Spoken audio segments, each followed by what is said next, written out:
The Washington chapter of the American Planning Association has been exploring the challenges facing urban planning in our state.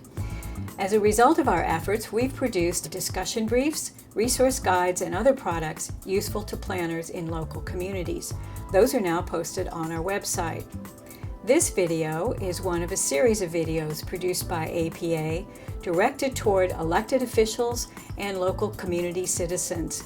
We hope it will provide a basis for action in your community.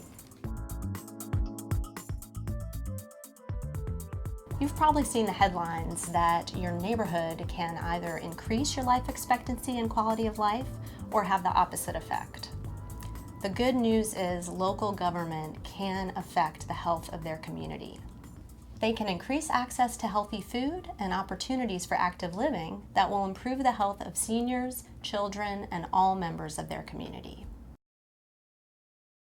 There is a chronic disease epidemic in this society right now.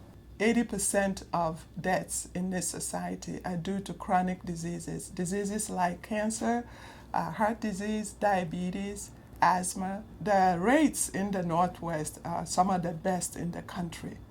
However, when you start looking at it at a local level, there are large differences between people who live just a bike ride away from each other.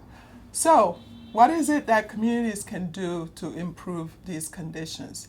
We find that a community that has good transportation choices, access to living wage jobs, access to healthy, quality, affordable housing, safe streets, walkable neighborhoods, that these kinds of things lead to positive health outcomes, well-being, and social cohesion. Even though we live in an agricultural region, only 3% of the food that we eat is locally produced in Eastern Washington. And that means we have huge food deserts in Spokane, places where people can't get healthy food. You know, the City Council has been open to doing about anything possible that we can do to get people access to food and to really try to increase local production of food that stays local. Well, the first initiative that we modeled is allowing market gardens to happen in urban farming. And so that means we're allowing more animals inside the city, and we're allowing people to, well, if they grow it in their yard, they can sell it in their yard.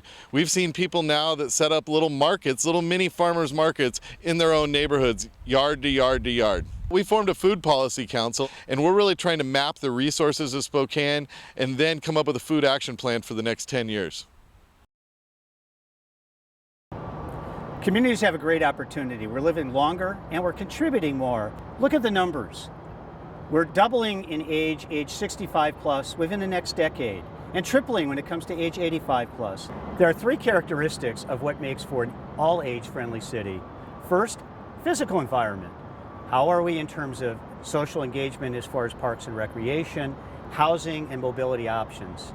Secondarily, are those social and economic issues of work and volunteerism. And just as importantly is the overall culture. How do we respect and treat those of us who have ability and challenges as we age?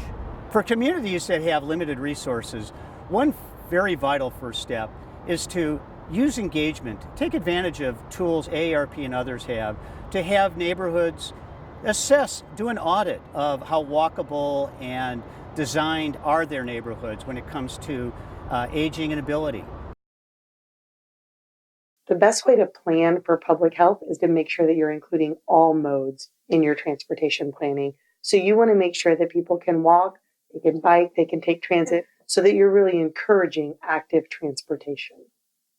Childhood obesity has been on the rise for the last several decades, and it's reached epidemic proportions. Some of it's very complicated, but biking and walking to school for kids is a really easy solution that we should all be focusing on. And Cascade Bicycle Club is doing that here in this region. And then the federal government is encouraging people in communities around the country with the Safe Routes to School program, which can be used to both build better facilities around schools and to encourage kids to ride to school. Each community can commit to considering health in all their planning. They can measure how their community is doing in terms of public health indicators, and they can partner with jurisdictions, agencies, and organizations to address health. Communities can include public health as a goal in their plans and projects, and then they can monitor whether they're having a positive effect on health, and adapt as needed. Luckily, there are resources to help. For example, the Centers for Disease Control and Prevention helps communities fund plans that will improve public health. And don't forget to check APA's Big Ideas website. Look for the Health and Planning Working Groups, Resource Guide, and Policy Framework to help your community get started in improving their health.